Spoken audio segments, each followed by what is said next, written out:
دہلی کے ووٹروں سے دردمندانہ گزارش۔ محترم خواتین و حضرات، دوستوں اور ساتھیوں، موجودہ حالات میں ہمارا پیارا ملک ہندوستان جس خوفناک اور دردناک صورتحال سے گزر رہا ہے وہ کسی صاحب نظر سے پوشیدہ نہیں۔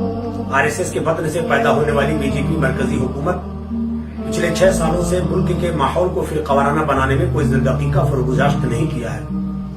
یہ کام پہلے وہ اپنے فرقہ وارانہ ایجنڈے کے تحت کیا کرتی تھی، اب وہ یہی کام پارلیمنٹ میں بیٹھ کر قانون سازی کے نام پر کر رہی ہے، کیونکہ فرقہ پرستی اور وحشت و تشدد کا فروغ ہی اس کا واحد سیاسی ایجنڈا ہے، اور اسی کے سہارے BJP نے اقتدار کے گلیاروں تک اپنا سیاسی سفر طے کیا ہے۔ انگریزی سامراج کے آخری دور اقتدار میں ہی جن سب کو یقین ہو چلا تھا کہ عنقریب ہندوستان آزاد ہو جائے گا، مگر اس نے آزادی کی لڑائی میں کوئی یوگدان دینے کی بجائے انگریزوں کی کاسا لیسی میں ہی اپنی بھلائی سمجھی۔ ایک طرف آزادی کے متوالے پھانسی کے پھندوں کو چوم رہے تھے اور حریت کے دیوانے اپنے سینوں پر گولیاں کھا رہے تھے، مگر دوسری طرف RSS کے ہر کارے ان سرفروشوں کی جاسوسی کا ناپاک فریضہ انجام دے رہے تھے اور انجام دے کر کے غداروں میں اپنا نام درج کروا رہے تھے۔ انگلی کٹا کے شہیدوں میں نام لکھوانے کا محاورہ سب نے سنا ہوگا، مگر RSS بغیر ایک قطرے خون بہائے آج BJP کے پردے میں براہ راست ہندوستان جیسے عظیم جمہوری ملک کے سنگھاسن پر قابض ہے۔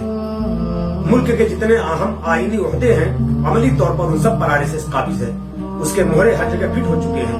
انڈین بیوروکریٹ کا بڑا حصہ RSS کا سابق ممبر یا اس کا خیر خواہ ہے۔ یہی وجہ ہے کہ آج جن سنگھ کھل کر اپنے مسلم مخالف، دلت مخالف، اقلیت مخالف، آئین مخالف، بلکہ ہند مخالف اپنے تمام ناپاک منصوبوں کے نفاذ کے نہ صرف خواب دیکھ رہا ہے بلکہ عملی طور پر نافذ بھی کر رہا ہے۔ یہی وجہ ہے کہ پورے ملک میں ہر طرف انارکی کا دورہ ہے، ہر فرد بشر لرزاں و ترساں ہے، سب پر خوف کا عالم طاری ہے، کسی بھی حق پرست اور حقوں کی جان و مال اور عزت و آبرو محفوظ نہیں۔ میڈیا جو جمہوریت کا چوتھا ستون ہے وہ مکمل طور پر سرنڈر ہو چکا ہے۔ میڈیا کی پوری مشینری بھگوا رنگ میں رنگ چکی ہے۔ الیکٹرانک میڈیا کے 90% افراد منووادی اور جنسنگھی ہیں، گنے چنے چند لوگ ہی میڈیا کی آبرو بچائے ہوئے ہیں، مگر ان کی آواز سدا بصہرا ثابت ہو رہی ہے۔ پرنٹ میڈیا قدر غنیمت ہے، مگر اس کی بھی حالت زیادہ بہتر نہیں ہے۔ بیوروکریٹ بھی 70% جنسنگھی نظریات کے حامل ہو چکے ہیں۔ کمزوروں اور مسلموں کے ساتھ ہر محکمہ میں علانیہ ناانصافی ہو رہی ہے۔ ملک کا وزیر اعظم کہہ رہا ہے کہ کپڑا دیکھ کر ہی پہچان لو کہ سڑکوں پر کون نکل رہا ہے۔ پولیس ہمیشہ سے ہی حکومت وقت کا اعلی کار رہی، اس نے کبھی بھی حکومت کے خلاف لاٹھی نہیں چلائی۔ یہ ریوڑ کی رکھوالی کرنے والے چرواہوں کی طرح ہیں، مالک ادھر کہتا ہے یہ عوامی ریوڑ کو ادھر ہی ہانکتے رہتے ہیں۔ ان کے لیے کوئی قاعدہ قانون نہیں، ان کا قانون ان کی لاٹھی اور حکومت وقت کا اشارہ ابرو ہے، جس کی مثال گزشتہ دنوں پورے ہندوستان نے دہلی کی سڑکوں پر دیکھا، جب جنسنگھی گمراہ نوجوانوں نے سڑکوں پر دن دہاڑے دہلی پولیس کی موجودگی میں نہتے مظاہرین عورتوں اور بچوں پر تابڑتوڑ گولیاں برسا کر اپنی درندگی اور اسرائیل نوازی کا ثبوت پیش کیا۔ کچھ ایماندار افسران موجود ہیں، وہ کروڑوں کرپٹ لوگوں کے درمیان گھٹ گھٹ کر جیتے ہیں۔ بے گناہوں کا انکاؤنٹر کرنے والے پولیس میڈل سے نوازے جا رہے ہیں اور ایماندار افسران جیل کی سلاخوں کے پیچھے سڑ رہے ہیں۔ DG ونجارا اور سنجیو بھٹ کی مثال ہمارے سامنے ہے۔ جیب سے اردو خط برآمد ہو جائے تو پولیس مسلم نوجوانوں کا انکاؤنٹر کر دیتی ہے، اور دیوندر سنگھ DCP جو کشمیر میں پوسٹڈ تھا، وہ 2 کشمیری خونخوار دہشت گردوں اور 3 AK-47 یا AK رائفل کے ساتھ پکڑا جاتا ہے، مگر اس کے اوپر دیش دروہ کا مقدمہ نہیں قائم ہوتا ہے۔ اسی طریقے سے سلسلہ وار کتنے بم دھماکے ہوئے، مالیگاؤں بم دھماکہ، مکہ مسجد بم دھماکہ، اجمیر معلیٰ بم دھماکہ، مالیگاؤں بم دھماکہ، سمجھوتا ایکسپریس بم دھماکہ، ان تمام کے ملزمین جن کے اوپر الزام ثابت ہو چکا تھا، BJP گورنمنٹ کے آنے کے بعد آہستہ آہستہ عدالت کے نرم رویے کی بنیاد پر ان سب کو رہائی ملتی چلی گئی۔ ہندوستان کی عدلیہ کا پوری دنیا میں احترام کیا جاتا رہا ہے، اور مسلمان 70 سال سے کہتا چلا آ رہا تھا کہ بابری مسجد کے بارے میں جو فیصلہ آئے گا اسے ہم بصر و چشم قبول کریں گے، مگر ماضی کی طرح جس طرح زمینی حقائق و تاریخی دستاویزات کو نظر انداز کرتے ہوئے منصفین محترم نے بابری مسجد کی 350 ایکڑ زمین ہندوؤں کو دے دی، اس نے مسلمان اور انصاف پسند ہندوؤں کی امیدوں پر پانی پھیر دیا۔ تمام ماہرین قانون اور سابق جج صاحبان نے کہا کہ فیصلہ تو ہو گیا مگر انصاف نہیں ہوا، اور دراصل عدالتوں میں مسلمانوں کے ساتھ اللہ تعالیٰ اللہ کے ذریعہ انصاف کے نام پر ٹرکھایا جاتا رہا ہے۔ شعبانوں سے لے کر 3 طلاق کے معاملے تک ہمیشہ مسلم مخالفی فیصلہ سامنے آیا۔ اس کے بعد لو جہاد، معاملے گھر واپسی کے کیسز میں بھی مسلمانوں کو ہی دوشی اور مجرم ٹھہرایا گیا۔ آزادی کے بعد سے ہزاروں فسادات ہوئے، مگر بھاگلپور، گجرات اور مظفر نگر کے فسادات تاریخی اہمیت کے حامل ہیں، مگر عدالت عالیہ نے بھی حال ہی میں گجرات میں 30 مسلمانوں کے جلانے کے مجرمین کو بھی ضمانت دے دی ہے، اور وہ یہ کہہ کر کے ضمانت دی ہے کہ ان کو سدھار گھر میں رکھا جائے اور وہاں پر ان سے عوامی خدمت کا کام لیا جائے تاکہ ان کے اندر سدھار پیدا ہو۔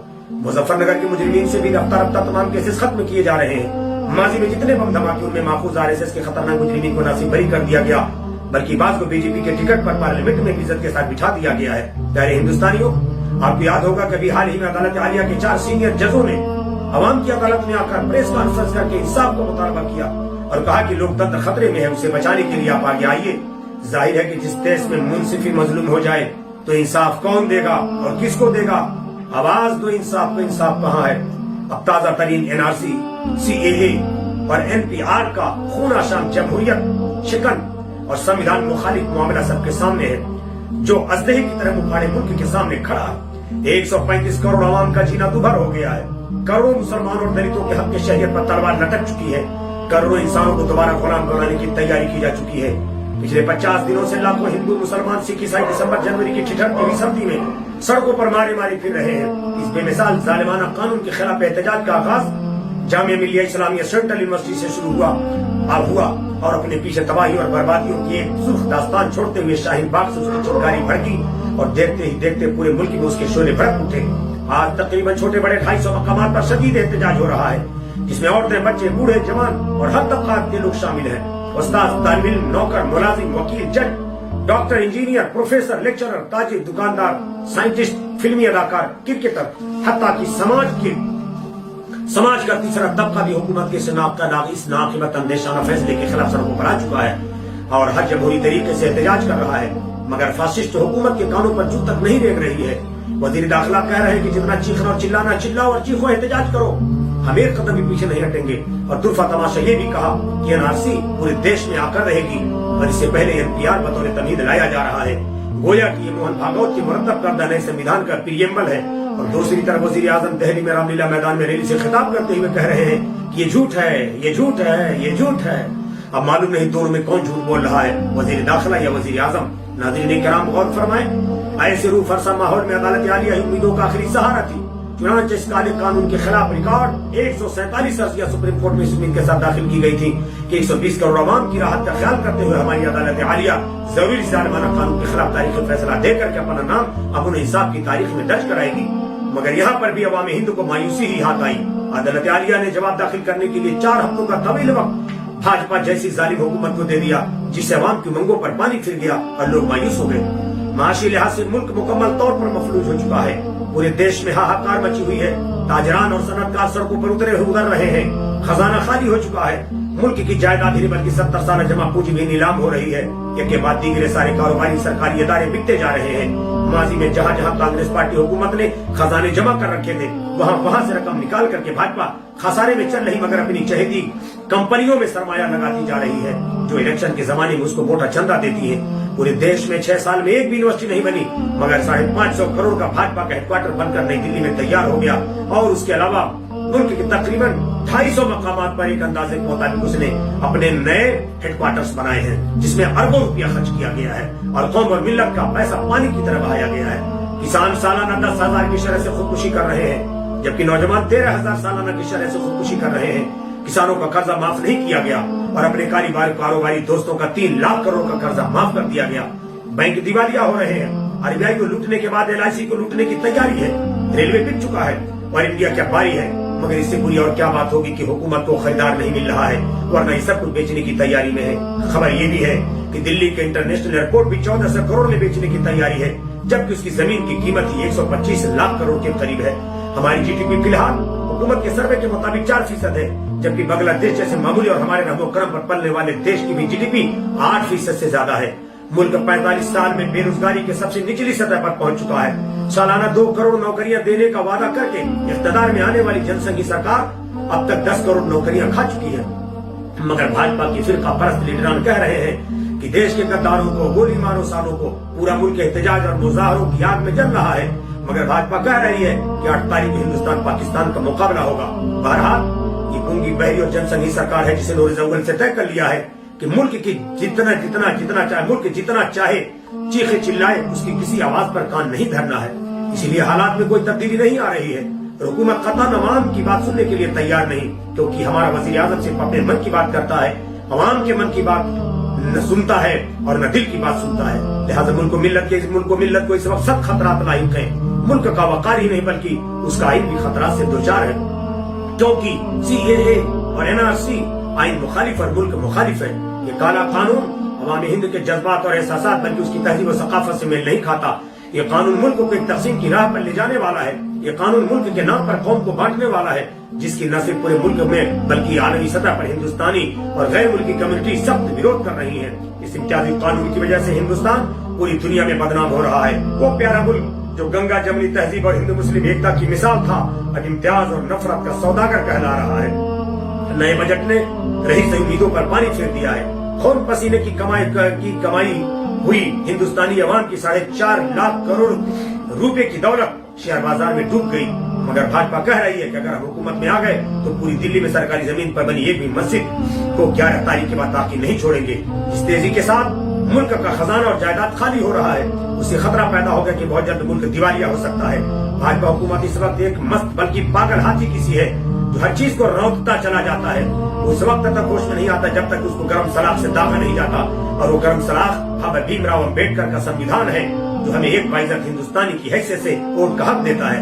मैं